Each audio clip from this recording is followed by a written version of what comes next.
नमस्कार दोस्तों, मेरा नाम टोनी है और अब हमारी मुलाकात बार बार होनी है।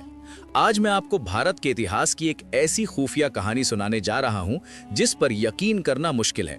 एक ऐसी कहानी जिसमें हमारे देश का सबसे बड़ा दुश्मन मौत के मुहाने पर खड़ा था। बंदूकें तन चुकी थीं, स्नाइपर का निशाना सेट था, लेकिन फिर कुछ ऐसा हुआ जिसने पूरे देश की खुफिया एजेंसियों के होश उड़ा दिए।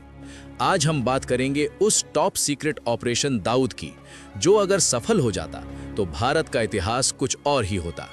इस कहानी की शुरुआत होती है उस काले दिन से जिसने भारत की आत्मा को गहरा घाव दिया था।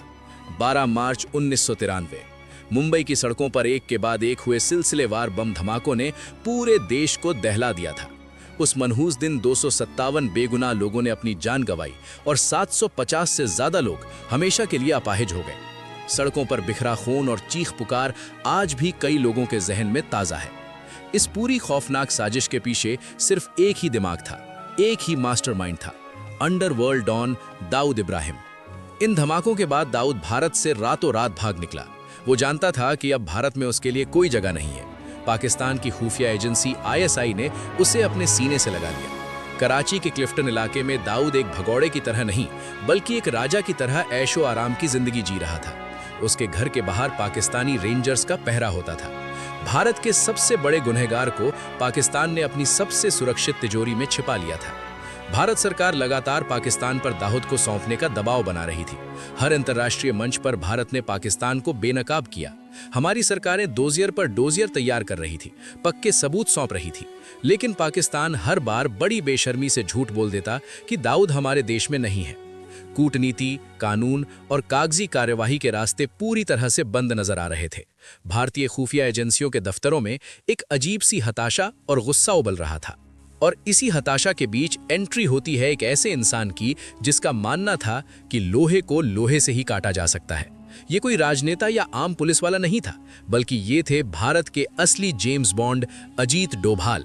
डोभाल साहब उस समय इंटेलिजेंस ब्यूरो IB के डायरेक्टर पद से रिटायर हो चुके थे, लेकिन कहते हैं ना कि एक सच्चा जासूस कभी रिटायर नहीं होता।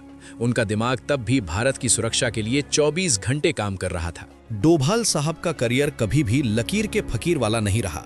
उन्होंने हमेशा आउट ऑफ द बॉक्स जाकर काम किया था। याद कीजिए 1988 का ऑपरेशन ब्लैक थंडर, जब वो खुद एक रिक्शा वाला बनकर स्वर्ण मंदिर के आसपास घूमते थे और आतंकियों की खुफिया जानकारी जुटाते थे। या फिर मिजोरम का वो किस्सा जब उन्होंने अकेले ही उग्रवादी नेता लालडेंगा के कमांडरों का ब्रेन वॉश करके उन्हें भारत के पक्ष में कर लिया था।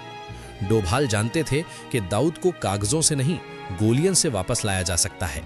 हालांकि दाऊद को मारना इतना आसान नहीं था।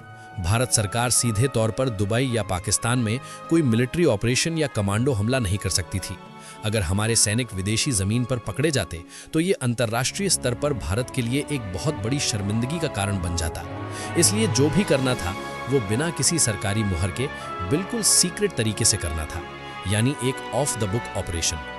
दाऊद पाकिस्तान में ISI के किले में महफूज था, लेकिन हर अपराधी कभी ना कभी एक गलती जरूर करता है, और वो गलती दाऊद ने की साल 2005 में। उसकी सबसे बड़ी कमजोरी थी उसका परिवार, खासकर उसकी बेटी महरुख। 2005 की गर्मियों में भारतीय खुफिया एजेंसियों के हाथ एक ऐसी गोल्डन इंफॉर्मेशन लगी जिसका इंतजार पिछले 12 सालों से किया जा रहा था। खबर एकदम पक्की थी कि दाऊद इब्राहिम की बेटी महरुख की शादी पाकिस्तान के पूर्व क्रिकेट कप्तान जावेद मियादाद के बेटे जुनैद से तय हो गई है। निकाह की रस्में मक्का में होनी थी, लेकिन दुनिया को अपनी ताकत और रुतबा दिखाने के लिए असली जश्न दुबई में रखा गया था। 23 जुलाई 2005 को दुबई के आलीशान ग्रैंड हयात होटल में एक भव्य रिसेप्शन की तैयारी चल रही थी। खुफिया एजेंसियों का इनपुट एकदम साफ था। अंडरवर्ल्ड में अपनी साख बचाए रखने और अपनी बेटी के प्यार की खातिर दाऊद इब्राहिम अपने बिल से बाहर जरूर निकलेगा और इस रिसेप्शन में शिरकत करेगा।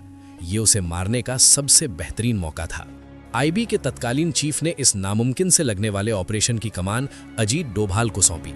डोभाल ने एक ऐसा मास्टर प्लान बनाया जिसने सबको चौंका दिया। उनका तर्क था कि अगर दाऊद को मारना है तो हमें किसी ऐसे इंसान की जरूरत है जो दाऊद की तरह ही सोचता हो, उसी की दुनिया का हो, और जिसके दिल में दाऊद के लिए उतनी ही नफरत हो जितनी हर हिंदुस्तानी के दिल में है। उन्होंने फैसला किया कि इस ऑपरेशन के लिए भारत के अंडरवर्ल्ड का ही इस्तेमाल किया जाएगा, और वो तुरुप का इक्का था डॉन छोटा राजन। एक समय था जब छोटा राजन और दाऊद इब्राहिम जिगरी यार हुआ करते थे।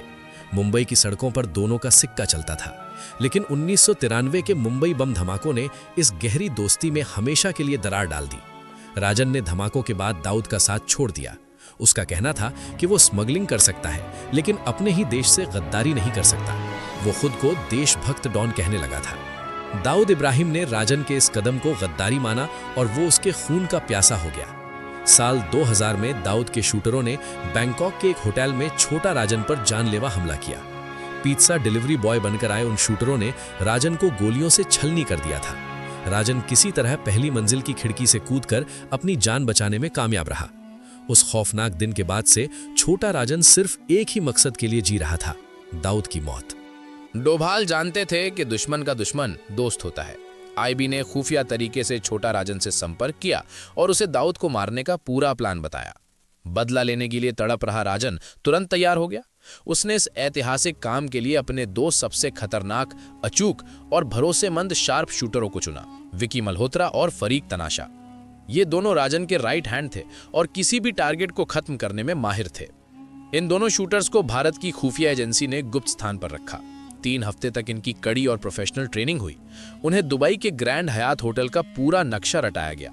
प्लान यह था कि होटल के बिल्कुल सामने वाली एक ऊंची बिल्डिंग से स्नाइपर गन के जरिए एक क्लियर शॉट लिया जाएगा। दाऊद जैसे ही अपनी गाड़ी से उतरकर होटल में घुसने लगेगा, उसे वहीं ढेर कर दिया जाएगा। उन्हें बेहतरीन हथियार, दुबई के फर्जी पासपोर्ट और भागने के सेफ रूट मुहैया कराए गए।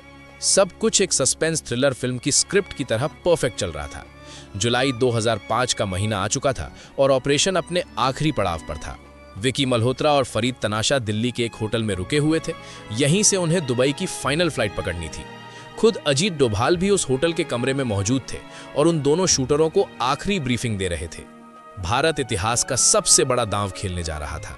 लेकिन दोस्तों, कभी कभी असल जिंदगी की कहानियां फिल्मों से भी ज्यादा चौंकाने वाली होती हैं। ठीक उसी वक्त जब दाऊद की मौत के परवाने पर मुहर लग रही थी, कहानी में एक ऐसा खौफनाक ट्विस्ट आया जिसने सब कुछ बर्बाद कर दिया। दरअसल विकी मल्होत्रा मुंबई का एक वांटेड क्रिमिनल था।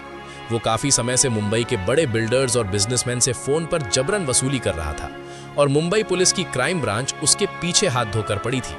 मुंबई पुलिस की एक टीम जिसका नेतृत्व डीसीपी धनंजय कमलाकर कर रहे थे, विकी मल्होत्रा का फोन इंटरसेप्ट करते करते दिल्ली पहुंच चुकी थी। 18 जुलाई 2005 को दिल्ली में उस होटल के बाहर मुंबई पुलिस की गाड़ियां आकर रुकती हैं। हथियारबंद पुलिसकर्मी तेजी से होटल के अंदर घुसते हैं और रिसेप्शन से जानकारी लेकर सीधे उस कमरे का दरवाजा तोड़ते हैं जहां डोभाल और दोनों शूटर मौजूद थे। कमरे के अंदर का नजारा देखकर मुंबई पुलिस भी एक पल के लिए सन्न रह गई होगी। एक तरफ भारत की खुफिया एजेंसी के पूर्व प्रमुख जो एक टॉप सीक्रेट नेशनल मिशन चला रहे थे और दूसरी तरफ पुलिस जो एक वांटेड अपराधी को पकड़ने आई थी। कमरे में एक तीखी बहस शुरू हो गई। डोभाल ने पुलिस को बहुत समझाया कि यह राष्ट्रीय सुरक्षा का मामला है। उन्होंने अपनी रैंक का वास्ता दिया, कमिश्नर मीरा बोरवणकर से फोन पर बात की, लेकिन मुंबई पुलिस ने उनकी एक न सुनी। पुलिस के लिए विकी सिर्फ एक हत्यारा था। मुंबई पुलिस ने डोभाल की बातों को नजरअंदाज करते हुए विकी मल्होत्रा और फरीद तनाशा को हथकड़ी पहना दी। उनके पास मौजूद सारे नक्शे, दस्तावेज और हथियार जब्त कर लिए गए और उन्हें तुरंत मुंबई ले जाया गया। जैसे ही वो शूटर उस होटल से बाहर निकले, ऑपरेशन दाऊद हमेशा के लिए दफन हो गया। 12 सालों की मेहनत और एक परफेक्ट मौका सिर्फ एक झटके में मिट्टी में मिल गया। 23 जुलाई को दुबई में रिसेप्शन हुआ। दाऊद वहां आया और सुरक्षित वापस कराची लौट गया। इस घटना के बाद देश भर में हड़कंप मच गया।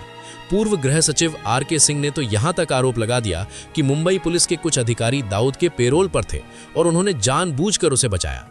सच्चाई जो भी हो, नतीजा यही था कि दाऊद बच गया। बाद में फरीद तनाशा की हत्या कर दी गई।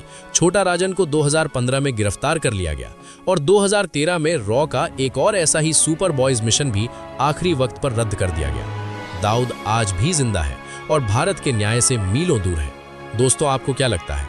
क्या मुंबई पुलिस का वो छापा महज एक इत्तेफाक था या फिर हमारे ही सिस्टम में छिपे गद्दारों की साजिश? कमेंट्स में अपनी राय जरूर दें। अगर वीडियो पसंद आया हो तो लाइक और चैनल को सब्सक्राइब करना ना भूलें। मैं टोनी मिलूंगा आपसे अगले वीडियो में। तब तक के लिए जय हिंद।